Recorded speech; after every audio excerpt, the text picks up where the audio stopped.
In this video, I would like to introduce you to an important concept in business na natutunan ko from farming. It is called the 8 forms of capital. If you will ask people today, ano ang mga importanteng bagay na dapat meron ng isang tao para makapagsimula ng negosyo, most people will say two things: knowledge and financial capital. Knowledge is acquired in school, and that's the reason why education is very, very important to people. Ngayon marami ang nagte-take up ng BS Entrepreneurship kasi gusto talaga nilang magnegosyo. They are hoping that by acquiring knowledge in school, they will become successful pag nagnegosyo na sila. Pero bakit ganon?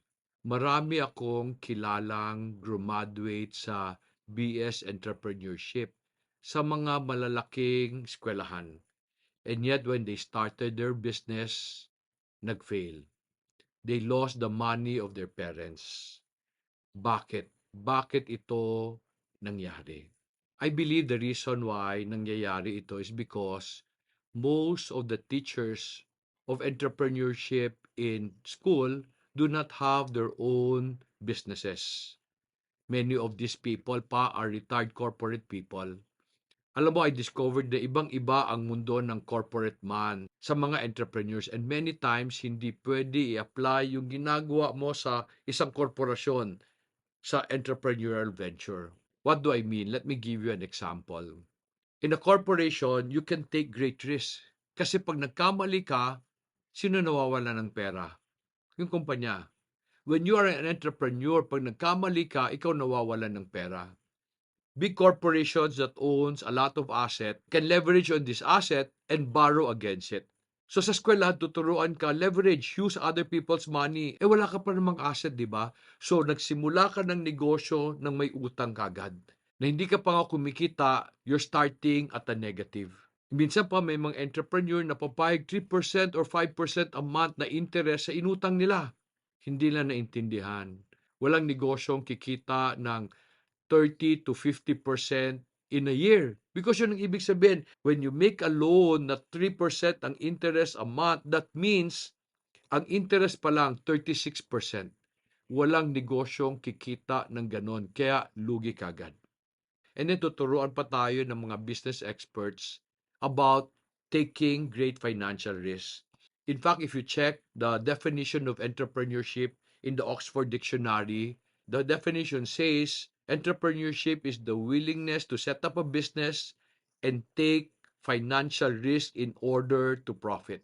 And furthermore, some experts will say, the greater the risk, the greater the gain.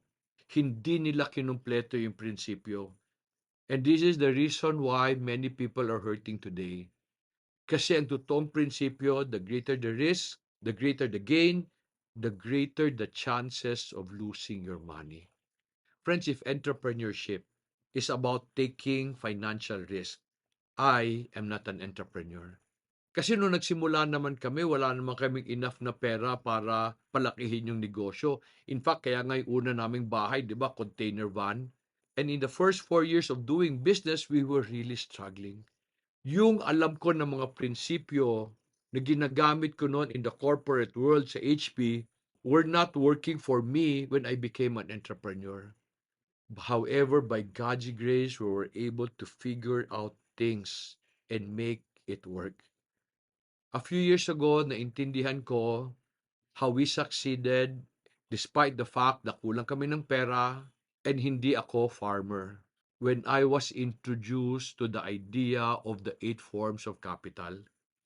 The 8 forms of capital is a permaculture concept. At sinasabi doon, for a farm to succeed, it needs 8 forms of capital. This will be financial capital, material capital, intellectual capital, moral capital, physical capital, cultural capital, social capital, and experiential capital. And you will find that many of these capital are not things you can buy. The only things na kailangan ng pera dun sa 8 forms of capital are financial and then raw material. The rest must be developed over time. What do I mean? Can you go to a store tapos sabihin nyo, Manong, pabili nga ho ng 20 pesos na kaalaman dyan, intellectual capital. Nagpo-farming ho ako eh. Gusto ko maintindihan paano magtanim ng kamatis. Pwede ho ba bilhin yun? O hindi ha. Pinag-aaralan yon. And then importante sa isang negosyo, experiential capital. Meaning yung mga natutunan mo sa mga failures mo. Importante sa negosyo na meron kang merkadong bibilhan. Kaya you need to also develop social capital, moral capitals, your values. Can you buy them? No. In fact, you will find that most of the capitals you need in business are things you develop over time. So therefore, time. Time is a ninth capital. Karamihan ng taong nagnenegosyo nagmamadali. Akala nila nabibili lahat ng mga bagay na kailangan nila. And in fact, nakita ko na merong mga tao, they will buy knowledge by hiring consultants. Ang masakit lang doon, pag umalis yung consultant, dala-dala niya yung knowledge ng kumpanya mo.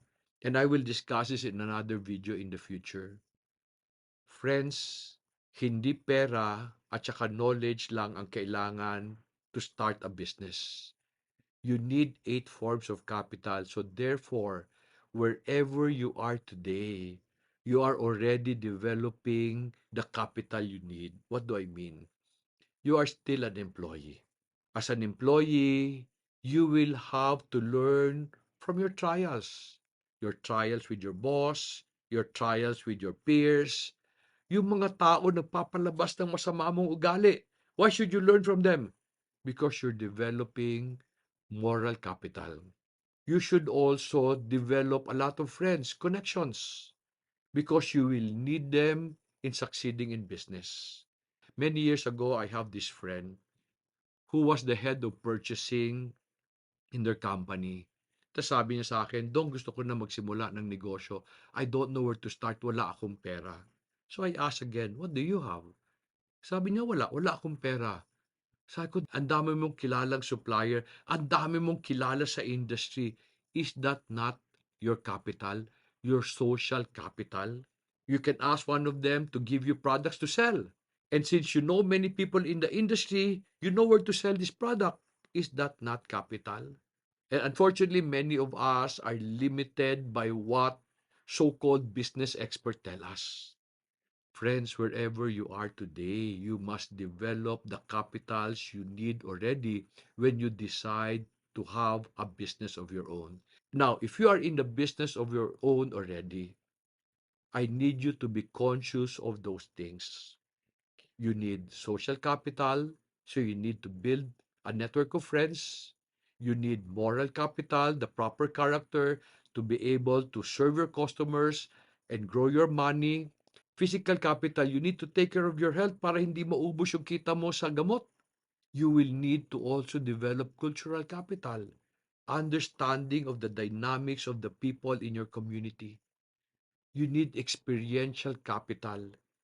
Whatever problem you are going through is an opportunity to learn, to become better. And dapat hindi siya tinatapon. Dapat din ang problema, hindi tinataguan. Knowledge. You need to continue to study. Today in our farm, we build our own raw material para hindi ako mapagastos. Para konti lang ang perang kailangan para pagandahin ang negosyo. Sana nakatulong ito sa iyo. Sana naintindihan mo na hindi lang pera at education ang kailangan natin sa pagnenegosyo. Marami tayong kailangan ng mga bagay na hindi natin pwede bilhin. But kailangan natin i-develop over time. Nakatulong ba itong video na to sa iyo? Sana. Sana nakatulong ito. Pag nakatulong siya, will you share this to friends and family? Tulungan din natin sila.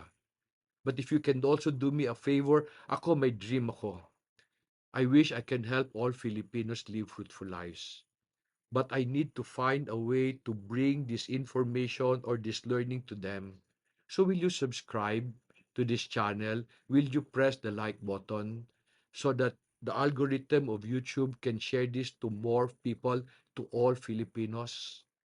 I will see you in the next video. But for the meantime, may God bless you.